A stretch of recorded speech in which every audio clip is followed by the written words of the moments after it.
Hello, and welcome to Monumental, where we sit down with entrepreneurs, leaders, visionaries, and big thinkers making monumental change. Here's your host, Evan Holliday.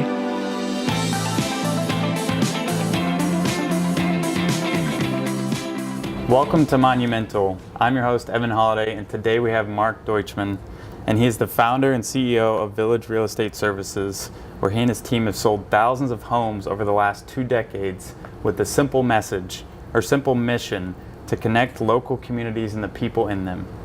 Mark then started Core Development, and they have since developed more than 30 projects throughout Nashville in the urban core and have won various awards for their innovative projects. And Mark has also, outside of his real estate work, he's also been the chairman of Urban Land Institute in Nashville and the former president of Greenways for Nashville. So with that, Mark, I just, there's so many directions we can take this, but can you quickly just take us through your background and how it led to and shaped into the person that you are today? A few of the words that I saw in reading your book: community builder, entrepreneur, juggler, the list goes on. I was speaking to ULI Nashville yesterday, and I said I've never lived in a city until I moved to Nashville. And I did not come to Nashville with real estate experience. I was a juggler, and I was a marine zoologist working with killer whales. When people ask me how I got here, sometimes I tell them that my boat caught on fire because I was working with the orca up in British Columbia and found a super pod of whales. It was really, truly exciting. I was coasting along with them, and I looked back and my boat had caught on fire. And it turned out to be a harrowing adventure, but I landed on an island and I walked into a camp and found a guy with long hair and a long beard. And to make a long story short, it turns out he was from Tennessee, and I came for a visit in the 80s and I've never left. But I got my start in real estate because I was working in Hillsborough Village, which is a little neighborhood commercial village near Vanderbilt. And I was helping with the merchants. I was working with the Neighborhood Merchants Association and working with the beautification in the neighborhood and looking to help revive the commercial district. But I got a real estate license, and when people asked me what I do, I said, I sell real estate within a 1-mile radius of Hillsborough Village. And they said, is that all that you do? Is that it? I said, well, yes, but I know the condition of every house in the neighborhood. I know that Vanderbilt's trying to get their employees to move back. I know that we're next to Music Row and the creatives are liking this neighborhood. And a lot of people are looking to get back to the city.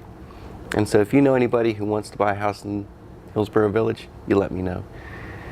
And that strategy worked, and soon I was selling 27 houses, then 43, then 63, then 80. And it was a natural progression to a career. And coming to Nashville and something I found in your book that I thought was very valuable is what you stressed over and over again, whether it's through your finding your own identity or finding your company's identity or finding your community's identity, is that unique selling proposition.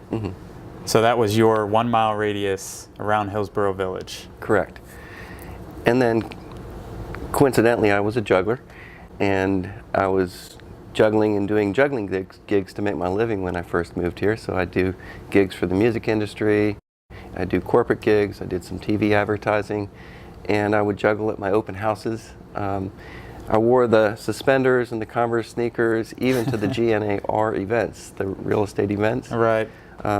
And sort of made a name as a juggler. So I was the juggling realtor, and it was strange and catchy, but it worked in scene advertising, the Nashville scene. It worked in identifying me from the rest of the pack. So I sort of had 2 different angles that I was working at the time. Yeah, and I think I remember a line where you specifically referenced, it gave you more dynamic in any relationship, whether it be in real estate or outside of real estate. You weren't just known as the real estate guy.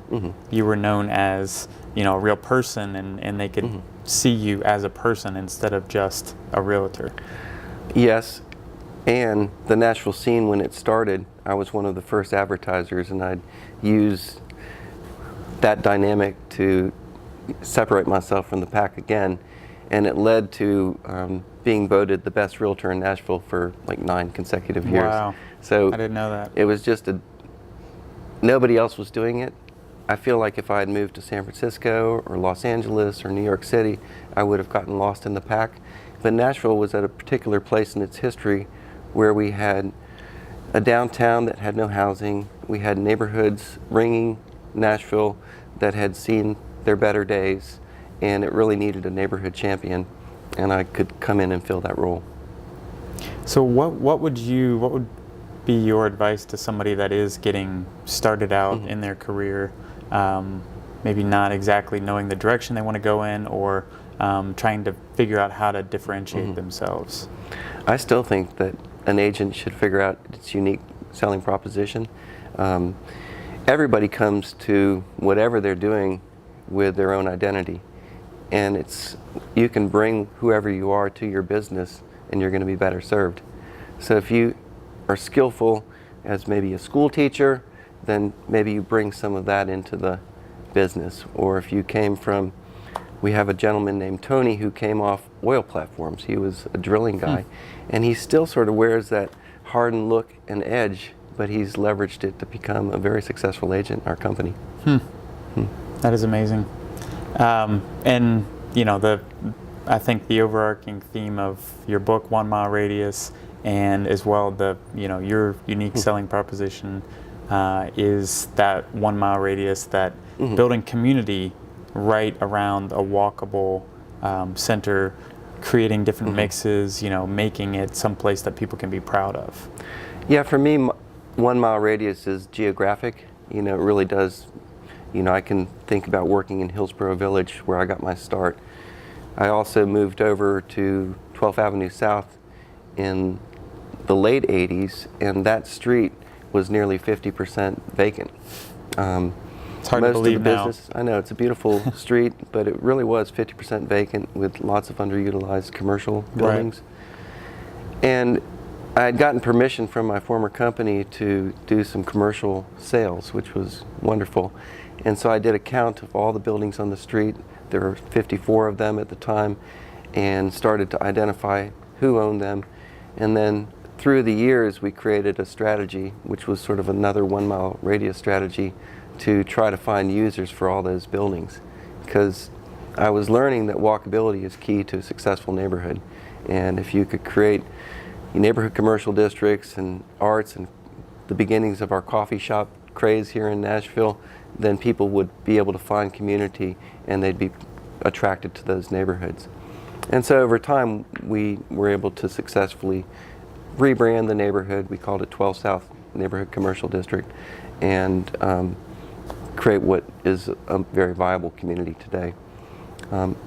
That said, I think a unique selling proposition for some people is not necessarily geographic. Some people have something that's maybe, again, more tied to how they work with people. Like a school teacher might decide that they want to work with younger couples that have elementary aged kids, and she might decide that she needs something that defines that so that people know that that's what she does best. Or if maybe you have there could be a widowed agent in the business and they like to help single people who have the same circumstances buy their homes.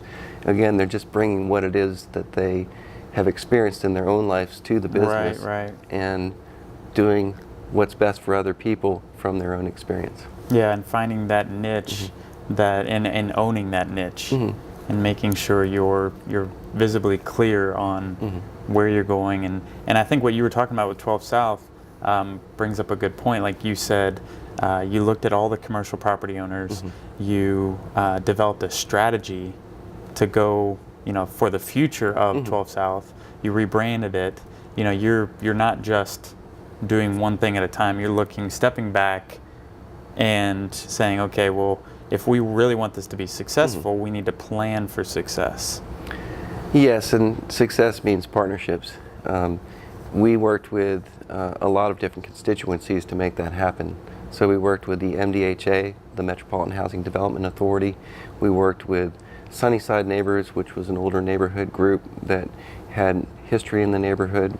We worked with the Belmont Neighbors. We worked with the Montrose Alliance. We worked with all these various smaller neighborhood groups that were close to 12 South to find out what it was that they wanted. And the MDHA helped us work with the merchants that existed, and they asked, well, what is it that you want in a neighborhood? And they said, well, first of all, we want people to slow down and stop and shop. Right. Secondly, we need sidewalks. The sidewalks are terrible. The street lighting is terrible. We need really new paved street. They told us what they wanted, and they were also looking for safety. There was things that they were looking to do to make the neighborhood feel more safe, to get more eyes in the street. And so what we did is I actually started a company with a friend of mine, Joel Solomon, the guy with the beard and the long hair that I talked about, called 1221 Partners. And we ended up strategically buying 11 buildings on the street. And what we were trying to do wasn't to keep those buildings. We were trying to secure them and then look for merchants who wanted to come in and do something on the street. And so we sold one building to Whitney Foray of the Creative Fitness Center for $1. I bought it for $80,000. I sold it for $80,000, and she moved in and created a business. But that's Right. what we wanted. We wanted people to come in and take ownership. Exactly. And to be stewards of the street. And gradually, we ended up selling most of those buildings to people who became merchants. But gradually, the MDHA and Public Works, and finally Mayor Purcell, when he was elected, came in and helped pave the whole street and finish the sidewalks and the streetscape, and it sort of set the stage for what it is today. And you know what you talked about, you jumped right into saying how important partnerships are. And I think I picked up on that from your book and from you going through, so many learning experiences, and also you backpacked cross country, you hitchhiked, and so through all those different experiences, you were able to make connections and make friends, and you grew your network in such a way that even in Nashville, you're here, and through your development work, through your real estate work, and even outside of that, you're involved in so many different groups. You started the juggling group, the Nashville Juggling Group, like just so many ways that you're able to connect with people. That's interesting. When I finished high school, I decided to forego college, and I hitchhiked across the country and ended up hitchhiking across the world, logging 20,000 miles. And I realized that you could define yourself however you want with each individual ride. Like, you'd end up with a conversation, and you could take it one way or the other, and you could define yourself by whatever parameters you decided. We're all a collection of many different experiences and many different maybe personalities, and you could take a different direction. Well, I sort of feel like that helped me come in and define myself here in Nashville when I came on my own, settled down, and I could come in with all the different aspects of myself and then apply it to community and relationships and community building. And that's sort of what is now is an outcome of what started then. Yeah, and laying that groundwork over a long time. Yep. A lot of a little is a lot. A lot of a little is a lot. I like it. That's like the silly expression, how do you eat an elephant? Right. One bite a day or one bite at a time. Yeah, it's sort of, I know we'll talk a little bit about Village, but the Village Fund, which owns 5% of our company, started when we started in 1996. And the thought was, if it owns a piece of the company, then we're able to start making contributions to the community immediately. As long as we have profits or distributions, then we can start making donations. And well, at first we made $100, so we were able to give $5. And then we made $1,000 and we gave $50. But the thought was, as long as we can share what we do with community along the way, it's going to be a successful relationship. And so in that respect, a lot of a little is a lot as well. Exactly, and in seeing that you put 5% ownership in the Village Fund when you first started Village Real Estate Services, I just thought that was very unique. I'd never seen a founder put 5% ownership, not 5% of profit or 5% of cash flow or 5% of, you said, I'm giving you ownership and I'm going to keep it outside of the company. You're going to get the 5%. I just thought that was very powerful, and it shows, and it's an action that shows where your motives are and what you want to accomplish. Yeah, I thought that was a good tool as well. I had been working with a group called the Social Venture Network, and it was a group of business owners committed to a just and sustainable economy. And it was the likes of, Ben Cohen of Ben & Jerry, Gary Hirschberg of Stonyfield Yogurt, Anita Roddick of The Body Shop, and others who are all using business as a tool. And I was getting successful in real estate sales, but I was also wondering, what am I going to do? How can I make some change in the world using a business? And I was thinking about just creating something else in business, but I felt like, well, real estate needs some help as well. And there isn't a real estate entity that's doing what I think could happen in the real estate business, so why not start my own company? Yeah. And that's why I started Village. That's why I decided to put 5% into the Village Fund. And I started Village in 1996, and that was during the dot-com era. And I was watching all these companies out in Silicon Valley going from 0 to $1 billion in no time flat. And that's where it came from. It felt like, well, if Yahoo had put 5% of the company into the Yahoo fund, exactly, and it grew to $1 billion in 2 years, great. If they ended up selling that company and making distributions, that would be a good value for their community. And the likes of Google and Apple, I mean, not all of them started in that time, but you can see that some of these companies have built the instant growth. Now $1 trillion company, wouldn't that be great if 5% of it was owned by the community? Exactly. And relatively, we're still a little company, but the Village Fund, we finally got to $1 million that we had given back to the community in 2014, and we celebrated with our Million Points of Light party. And then here in 2018, we've now hit $2 million. So there's been an acceleration because it's not just the distributions anymore. We've become a group of change agents. So we have a lot of our agents who give per transaction to the fund. And it might be $25, it might be $50, it might be $100, depending upon what the agent wants to do with their money at closing. Right. But again, a lot of a little is a lot. And so all of these agents contributing in a lot of closings, and sometimes their vendors and sometimes their customers, creates a more robust fund for the community. And maybe we're just getting started. Exactly. I think it's like the hockey stick of any successful company. If you really compound on that success and compound and compound and compound, eventually you're going to hit a tipping point where your growth and your giving, in this case, and your impact. Because I think, and that's why I think you're the perfect guest for Monumental, because you are the epitome of the people we want to talk to. You are making monumental change in the world and being able to make an impact. And I think that's really powerful in, like, exactly what you said. You said, I couldn't find a real estate company that was doing it the way I thought business should be, an agent for change. And the agents, and now we started with 2 agents, myself and 2 agents, and now we have 300 and something agents, 360 agents and staff. I encourage them to think about the causes that they care for.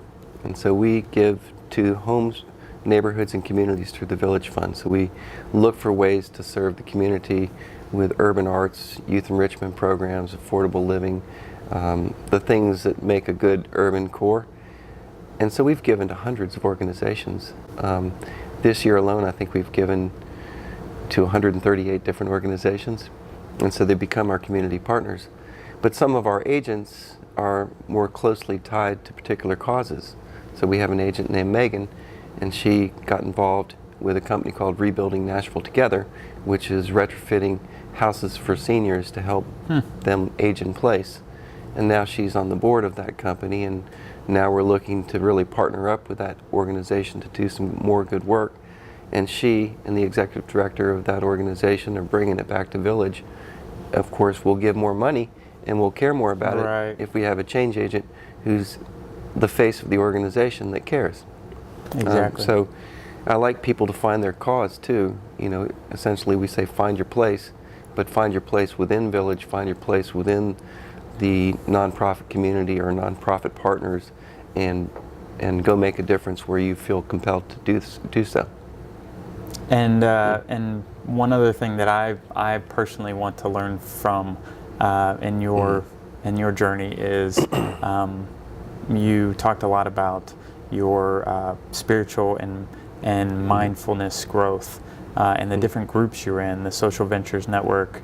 There's a few other ones that you were able to connect with people that are looking at business the same way and looking at it from a more wholehearted and a more connected matter. And I think I would like to learn more about that. I know other people would too.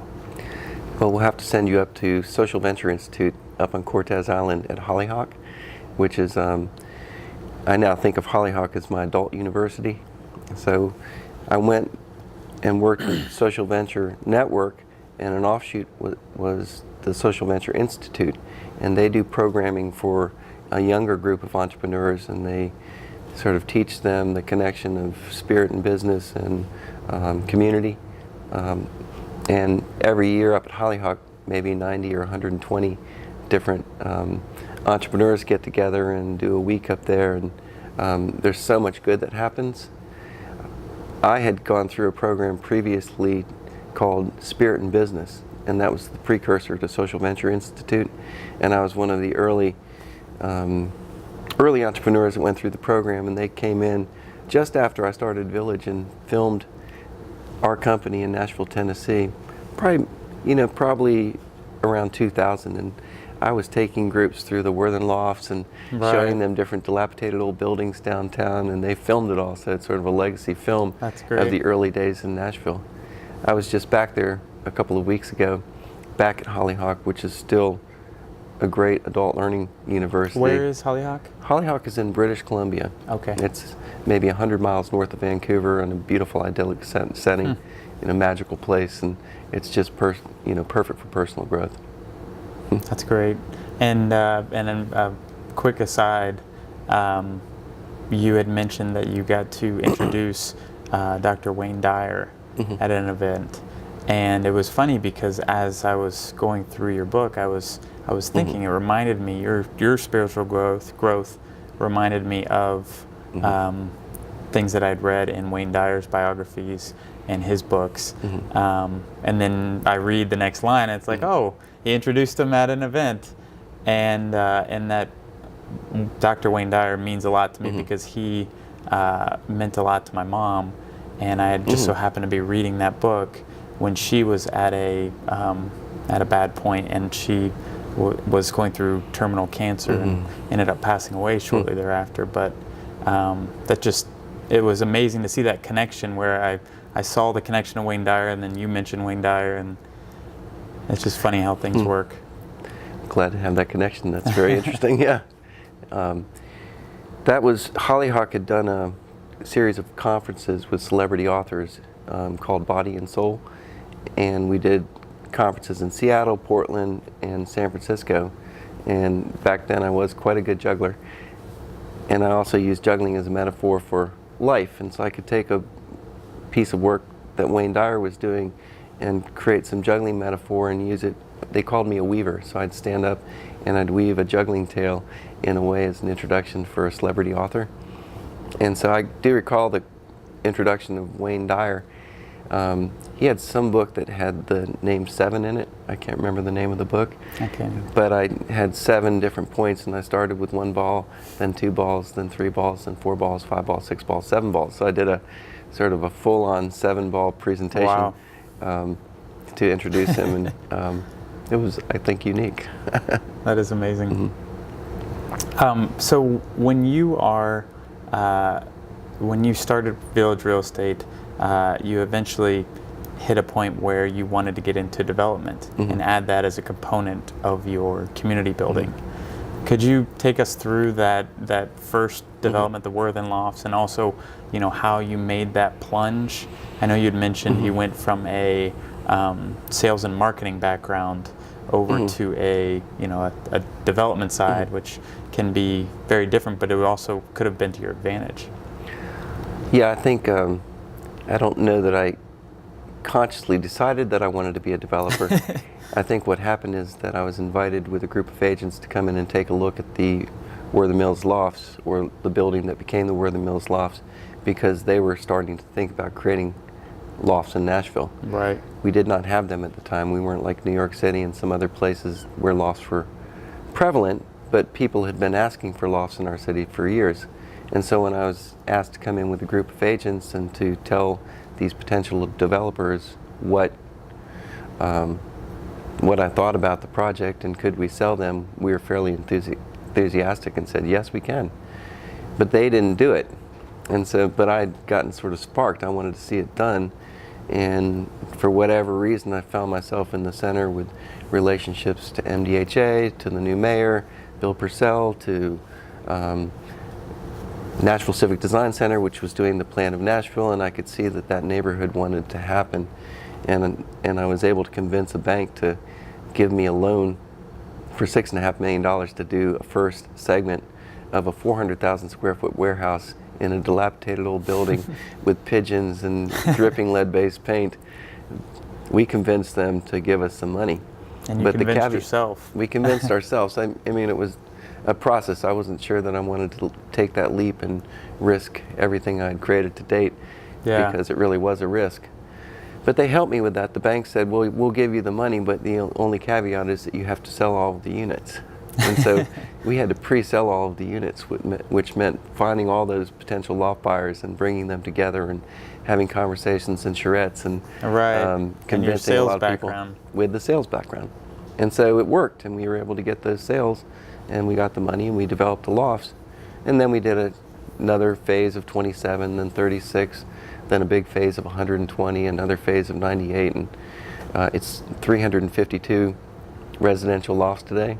And it's a signature project. I think it's a great, it was a great anchor for Germantown at the time, because Germantown, believe it or not, had a nice little solid core of people who cared about the historic neighborhood, but there was not much other happening.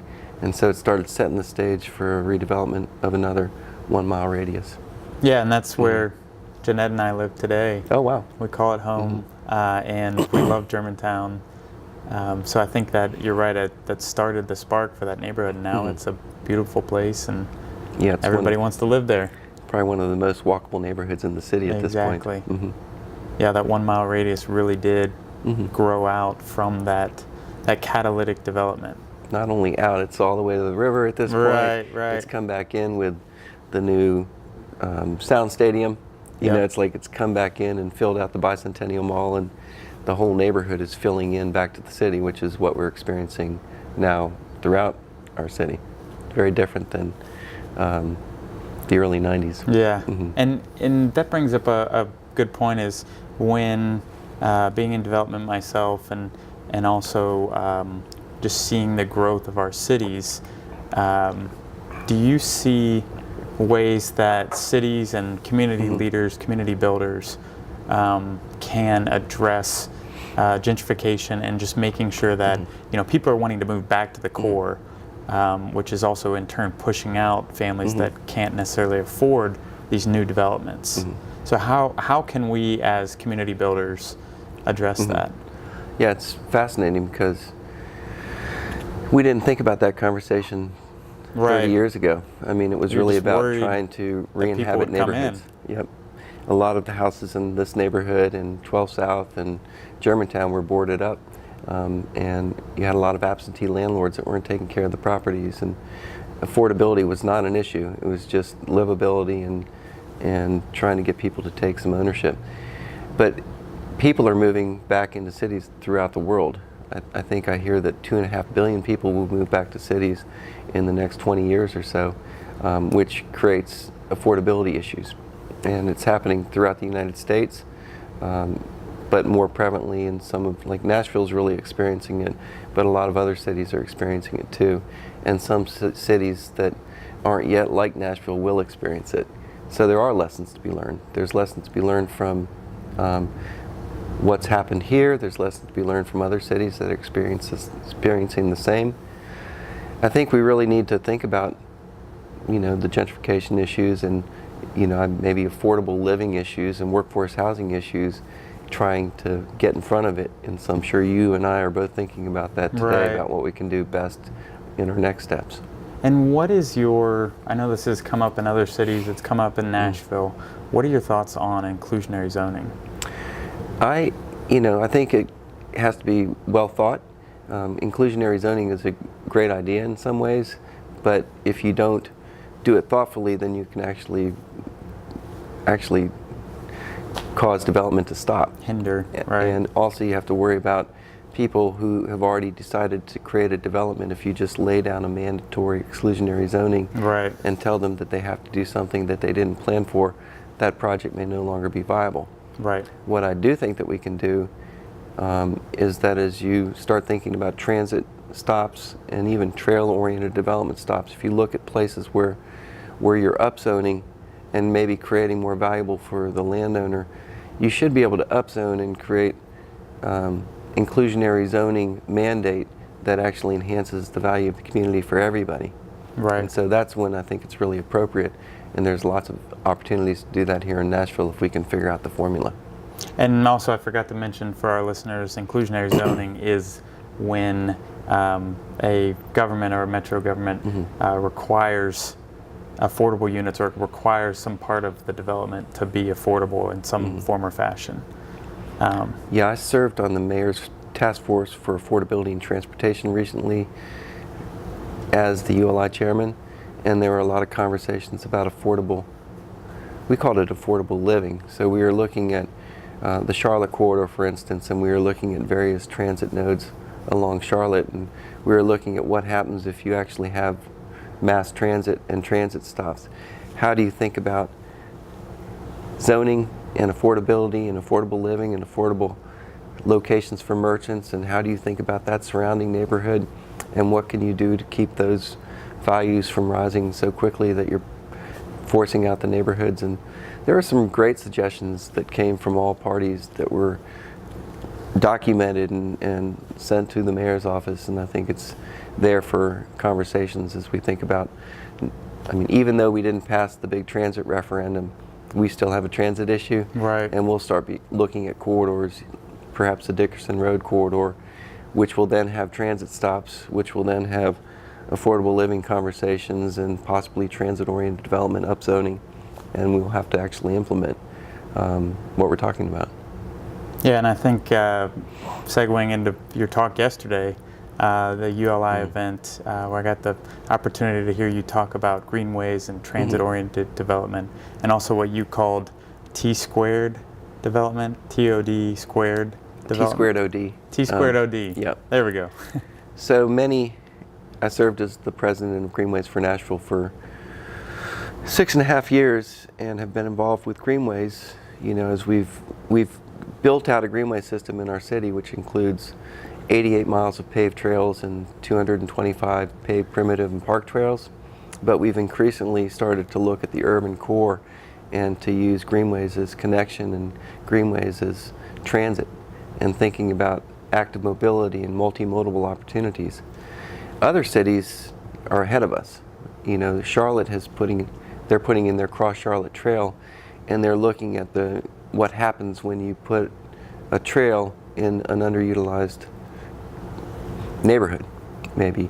And they're creating opportunities for pocket parks, thinking about opportunities for food and creating opportunities for food in what might be a food desert. They're looking at affordable housing.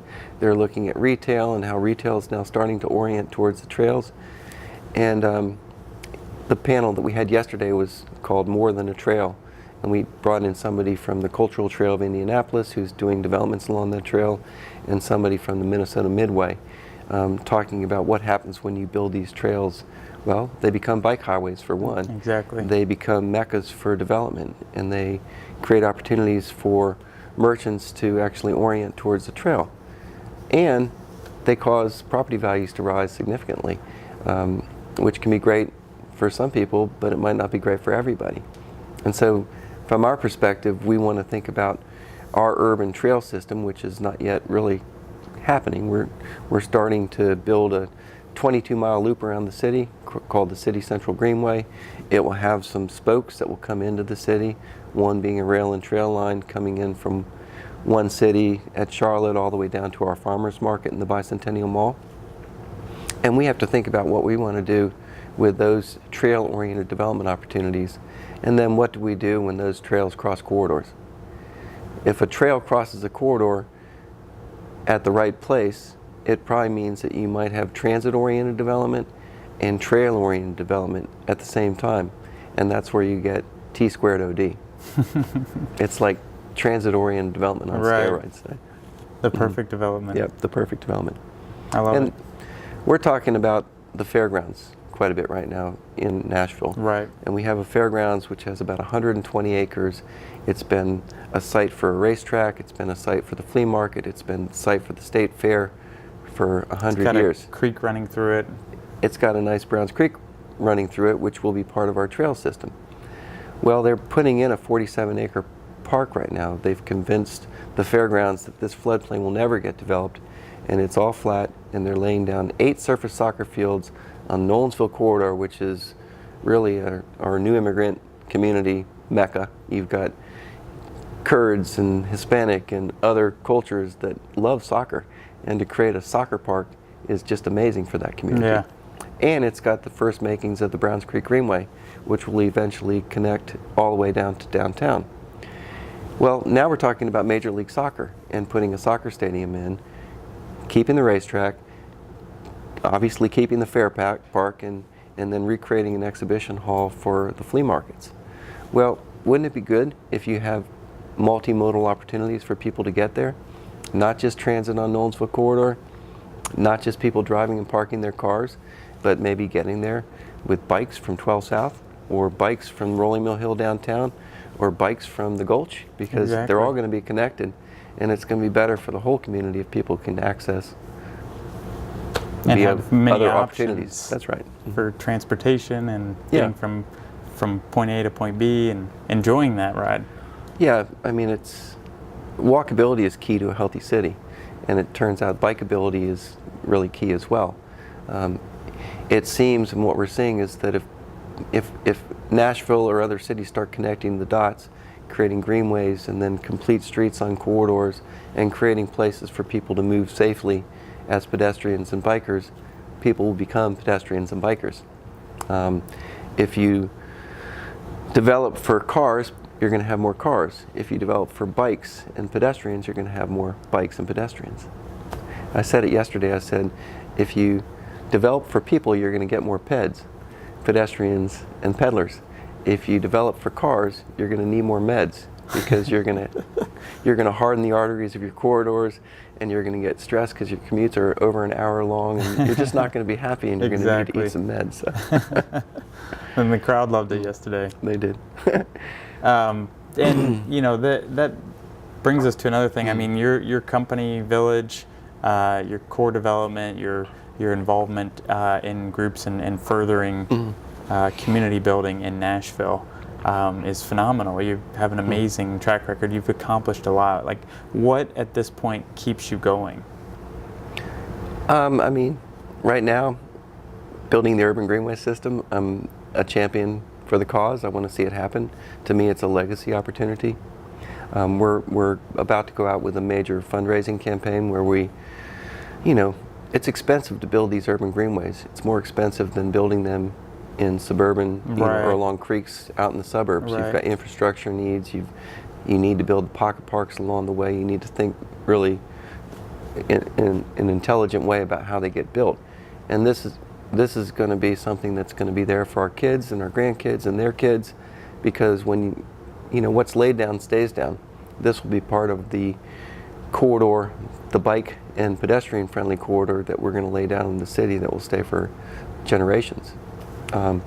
So I like to put it out that way, and I think that their good corporate stewardship and involvement with our wonderful philanthropic organizations is key to getting that done in a way that makes it happen faster. Because I think that we're sort of at a tipping point where we missed on the referendum perhaps, or maybe it was the wrong referendum for some people, but this is not a miss for anybody. This is something that we can do right now. We can lay down these trails. We can make this City Central Greenway a reality, and the community will be better for it. And like you say, we're putting in the work now and the time and the money and the effort, and it will be there for generations to come. Yeah, I was thinking about it this morning. I think that we do a corporate campaign, and we have some people who are ready to step forward and help with that. But we probably should do a legacy campaign where we think about bequests and legacy, where people can think about greenways and their bequests, because I could see it as something that people would be drawn to. You know, it's like they get drawn to using the greenways, and they're thinking about what they do with their assets when they're gone. Right. And yes, do they give it all to their children? Maybe, maybe not. Maybe they want to give to communities. Maybe they want to give to their universities. Maybe they want to give to Hollyhock, your adult university. But maybe they want to give to greenways, you know, to lay down those trails for not only their kids, but other kids, their and grandkids, their kids. and their grandkids, and exactly. Mm-hmm. And you know, I had overheard Nancy asking you earlier, what is your favorite greenway in Nashville? Back in the day, when Joel, the guy with the long beard and the long hair, and I were walking around, we used to do something we called night walks. And so we'd explore neighborhoods and alleys and look at the houses through the lens of night. But we also loved to go to Radnor Lake and walk the trails in the evening, which was not legal, but we did it anyway. Now so many people use that trail, sometimes we'll go out and find other greenways to use. We have some wonderful greenways.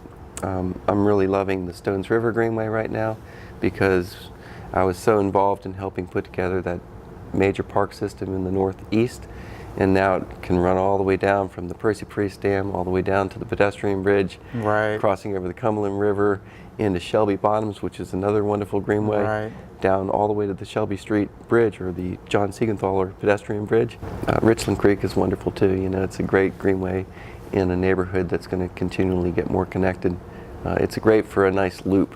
Some of them you just walk out and you can't get back. If you want to do a nice 3-mile loop, you walk Richland Creek Greenway, and it's perfect. That's nice. Mm-hmm. And so I wanted to segue into your 50 at 50, your goal setting and how that. Oh, that was years ago. Well, and also it sounds like that's transition though, and every year you're learning and adding more goals to that list. Can you tell us a little bit what is 50 by 50? So in my 50th year, as I was 49 years old, I started thinking about what I wanted to get done by the time I was 50. And that was 2008, and you might recall that was a recession year. That was when I had started a multi-family residential sales strategy, and I was selling communities like the Icon in the Gulch and Rolling Mill Hill and all these communities, and I had 1,600 pending sales. And I realized that the market was about to come to a stop. And it was like, oh, this is disaster. All these sales are just going to fall apart. But I didn't want to just lament. I wanted to still live life. And so I thought about my 50 by 50 as a strategy to make sure that I had life-work integration, meaning that I was thinking about what was going on for my health, what was going on for my family, what was going on for my spiritual growth, my intellectual pursuits, and business. And so I decided that I wanted to get 50 things done before I turned 50. And I started making a list of all the things that I would like to do and would want to do. And it turned out that list was at like 130 long, and there were a lot of things on the list. The good thing was I looked at that list all through the year, and I started accomplishing some things in every aspect of my goals. Right. I didn't necessarily accomplish all of them. I did accomplish 50, maybe 60 that year, but at least I did something in all those goals, and so it just made me aware of, you know, being, you know, stay steady in everything that you're doing throughout your life. Don't just get so focused on your work or so focused on something that's ephemeral that you don't think about the big picture.